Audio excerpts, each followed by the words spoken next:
여러분 안녕하십니까. 법률사무소국토의 김조영 대표 변호사입니다.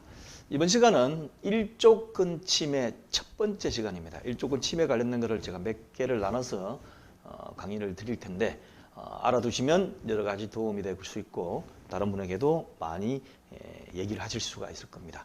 자, 24년 동안의 경험을 가지고 이제 말씀을 드릴 텐데요. 먼저 일조권 침해가 뭔지, 여러분 일조권 침해 그럼 나무 얘기 같지만 현실적으로 우리가 일조권 침해를 당하는 경우도 생길 수가 있고 살다 보면, 그리고 우리가 건물 같은 걸 지음으로 인해 가지고 남한테 피해를 줄 수가 있습니다. 그래서 나무 얘기가 아니에요. 그래서 일조권 침해가 뭔지 여러분들 다 아시죠? 일조를 침해받는 거. 그렇죠. 일조권 침해죠. 자, 일반적으로 주택이 위주입니다.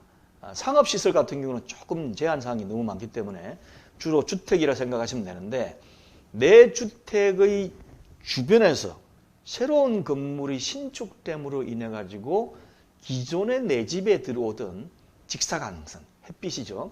햇빛이 차단되어 일조량의 침해를 당하는 경우를 일조침해라고 합니다. 쉽게 얘기하면 내 집에 햇빛이 들어온 것이 옆에 건물이 들어오면서 줄어들어 버렸어. 내가 햇빛을 제대로 못 받아. 집도 어두워졌어. 겨울 되면 난방비도 많이 들어가. 내가 영업을 하고 있었는데 햇빛이 안 들어오니까 손님이 안 와. 이런 경우를 다 통틀어서 말씀드리는 겁니다. 자, 그런데 내 집을 주변으로 해서 360도 모든 건물이 다 그러냐? 그렇지 않죠. 햇빛은 어디서 들어오죠? 남쪽에서 들어옵니다. 그것도 직선으로 레이저처럼 들어오는 것이 아니고 비스듬하게 내리쬐죠. 왜냐? 태양이 하늘에 있기 때문에. 그래서 바로 앞에 건물이 들어선다고 해서 반드시 되는 건 아닙니다. 그게 높아져 가지고 내가 지금 살고 있는 층수보다 더 높게 올라감으로 인해 가지고 사선으로 들어오는 햇빛을 막을 경우에만 해당되는 거죠. 그래서 주로 내 주택을 기준으로 남쪽 또는 동남쪽 또는 서남쪽, 더 많이 가면 동쪽, 서쪽의 경우도 해당될 수가 있습니다. 대신 어디는 안 되죠? 북쪽은 안 됩니다. 왜냐? 햇빛이 북쪽에서 내리쬐는 건 아니니까 남쪽에서 오기 때문에 이건 상식적으로 이해하실 수가 있죠. 그리고 햇빛이 적게 들어오는 일조 침해를 받는다고 하더라도 옛날에 4시간 들어오던 게 바로 30분이 줄었다. 바로 이해되느냐? 그런 건 아닙니다. 이 사회생활을 하고 그 다음에 같이 거주를 하다 보니까 좀 참아야 되는 부분이 있죠. 그거를 법원에서는 수인 한도, 참아야 되는 한도까지는 참아야 되는 걸로 이렇게 해요. 그것은 네가 좀 참아라. 피해라고 할 수 없다. 왜냐하면 너도 옆집에 살고 옆집에 살고 다 이게 같이 살다 보면 어쩔 수 없지 않느냐. 따다다닥 집은 붙여서 지어야 되고 뭐 이런 것들이죠. 그래서 이런 수인 한도를 넘어야 피해 조치가 가능한데, 이 수인 한도가 어느 정도인지는 다음에 두 번째, 세 번째 할 때 제가 강의를 드리도록 하겠습니다. 자, 그럼 이렇게 이제 침해를 당했어. 그러면 당한 피해자가 조치할 수 있는 게 뭐냐?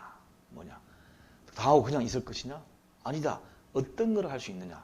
첫 번째가 신축 건물의 공사를 금지시키는 가처분 신청을 하는 겁니다.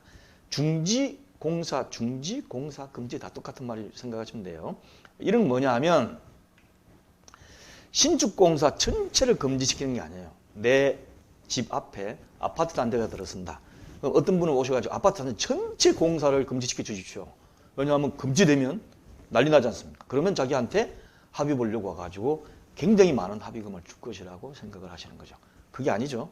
내가 피해를 보는, 그러니까 수인 한도 침해를 유발하는 앞에 있는 또는 옆에 있는 건물의 일정 층수 이상. 내가 7층에 사는데 저 건물이 3층을 줘. 그러면 안 되지 않습니까?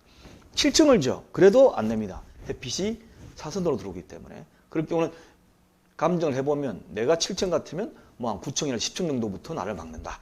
이런 게 나와요. 그래서 나를 기준으로 할 때 수인한도 침해를 유발하는 층수 이상에 해당되는 부분만 금지시킬 수가 있고, 그 이전까지는 소송이 제기돼도 계속 공사를 해나갈 수가 있습니다. 그리고 이거는 공사라는 게 진행이 돼가지고 올라가 버리면 이미 내가 피해를 얻기 때문에 내 일조 침해를 유발하는 층수가 9층인데 이미 10층, 11층 져버렸다. 그럼 공사금지 가처분이 기각돼요. 왜냐하면 이미 올라갔기 때문에 그 올라간 금액을 그 층수를 지금 결정해가지고 13층부터 짓지 마라 하더라도 나는 피해는 계속 받기 때문에. 왜냐? 7층, 8층 이상부터 피해를 주기 때문에. 그렇기 때문에 신속하게 공사 초기에 법원에 제기하여 결정을 받아야 됩니다. 그래서 법원에 가처분 신청을 제기해서 결정받는데도 몇 달이 걸릴 수가 있기 때문에 어떤 경우는 특파기 할 때, 어떤 경우는 특파기도 하기 전부터 소송을 제기하는 게 가능해요. 그런데 두 번째로 이미 올라가 버려서 공사가 난 이미 피해를 받았어. 그럴 경우는 피해받은 데 대한 금전적인 손해배상 청구를 해야 될 거 아닙니까? 그래서 이게 어떤 피해가 오냐면 1조 침해로 인해 가지고 부동산 가격의 가치가 하락돼. 햇빛 잘 들어오는 집 햇빛 안 들어오면서 예를 들면 10억 하던 게 9억으로 떨어졌어. 이럴 수 있죠. 그 다음에 영업 잘하고 있는 카페가 카페 건물이 이걸로 인하면 영업 안 들어와.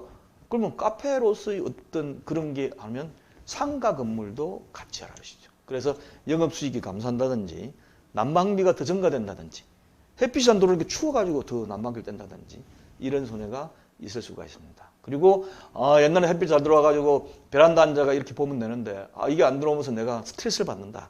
정신적인 소재, 미자조 이런 것들을 할 수 있는데 1번 항 따로 소송하고 2번 항 따로 소송하고 3번 항 따로 소송하는 것이 아니고 손해배상 청구 소송을 제기하면서 이러한 내용을 다 포함해서 한꺼번에 소송을 제기할 수 있습니다. 현실적으로 많이 일어나고 또 많이 건축주 입장에 당하는 이런 소송이라고 보시면 되고 상당히 중요합니다. 자, 그래서 r119co.kr에 들어가시면 이 1조권 침해 5번째 이 강좌에 계속 넣어놓을 테니까 연달아 보겠습니다. 이 강좌 두 번째 강의, 세 번째 강의 다음 시간에 꼭 봐주시기 바랍니다. 저녁 9시에 올려놓도록 하겠습니다. 감사합니다.